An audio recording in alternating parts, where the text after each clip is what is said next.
Eh, alam ko bang ano, nagle-labor, yung nagko-construction? Ay, meron akong kilala. Oo! Hindi nga. Ano pa yung professional construction worker? Oh. Naghanap siya ng construction worker, pre. Ano pa mo? Wala naman ako alam sa construction eh. Akong bahala sa'yo. Oh, yun o. Nasaan na ba yung ano? Yung sabi mo i-repair mo. Ah! Teka, parang kilala ko to. Ayan, professional yan. Hi, madam. Ako ang construction worker ng buhay mo.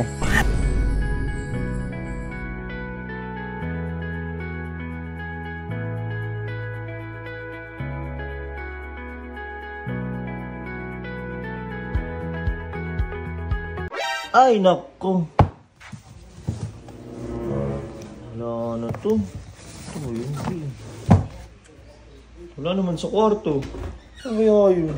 Bebe, alam ko bang ano, nagle-labor, yung nagko-construction? Labor? Yung nag-aano ng bahay? Ganon? Oo, yung gumagawa kasi, bala ko kasi ano eh.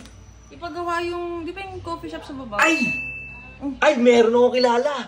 Eh, Oo! di nga. Ano pa yung professional construction worker? Oh. Kasi hindi sila available ngayon eh. Babalikan kita, kausapin ko lang. Oo, sige, mga, sige. sure ako dyan.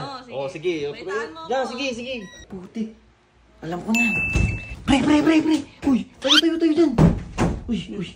Naghanap siya ng construction worker, pre. Ano pa mo? Ano wala pa mo? Ba't maghanap pa eh? Nandiyan ka. Oh, idagdag pogi points to. Oh, ano gusto mo? Ano Maghanap ano gagawin niya sa construction? Eh, may papagawa daw eh. Hindi naman ako, wala naman ako alam sa construction eh. Akong bahala sa'yo. Oh, yun oh. Ang bahala sa'yo, Dagdag- bata. Oh, daka na. Kaya pa natin yun? Oo, tara. Isabihin ko kayo na.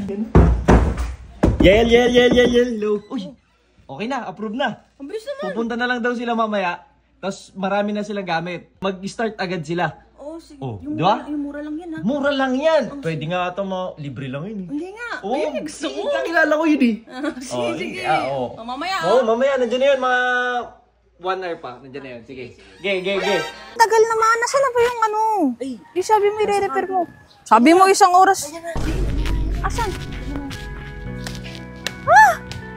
Teka, parang kilala ko to. Ayan, professional yan. Hi, madam.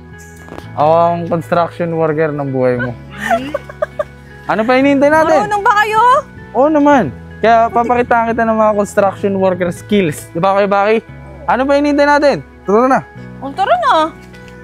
Tingnan nga natin ang galing mo.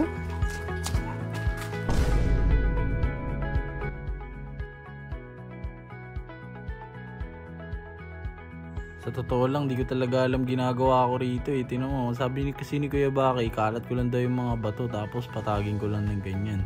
Ayun, tinan mo, ikakalat niya lang yan dyan. Tapos ako, ipapatag ko lang yan dyan. Lalagyan ko lang ng sako. Tapos lalagyan na naman ng bato ni Kuya Baki. Ipapatag ko na naman. Sa totoo lang, di ko talaga alam kung anong ginagawa ko rito. Tingnan mo, lalagyan niya na naman ng bato. Pero habang pinapatag yung bato, natatabunan yung sako. At unti-unti kong napapansin na parang lumilinis kasi puro graba na lang yung nakikita ko, hindi kagaya nung una ko tong sinimulan na parang puro dumi. Ayun, tingnan mo. Akala mo wala lang yung mga ginagawa ko, pero tingnan mo, nakikita mo yung improvement. Nagmumukha na talaga siyang malinis, kakatambak ni Kuya Baki ng mga bato-bato na yan. Pero sa totoo lang, loko rin talaga to si Kuya Baki. Ayan, tingnan mo. Kaya naman pala niya ng mabilisan na ganyan. Tingnan mo, napagod pa tuloy ako. Pero napakasulit ng pagod na to kasi alam ko na para kay Madam Yel.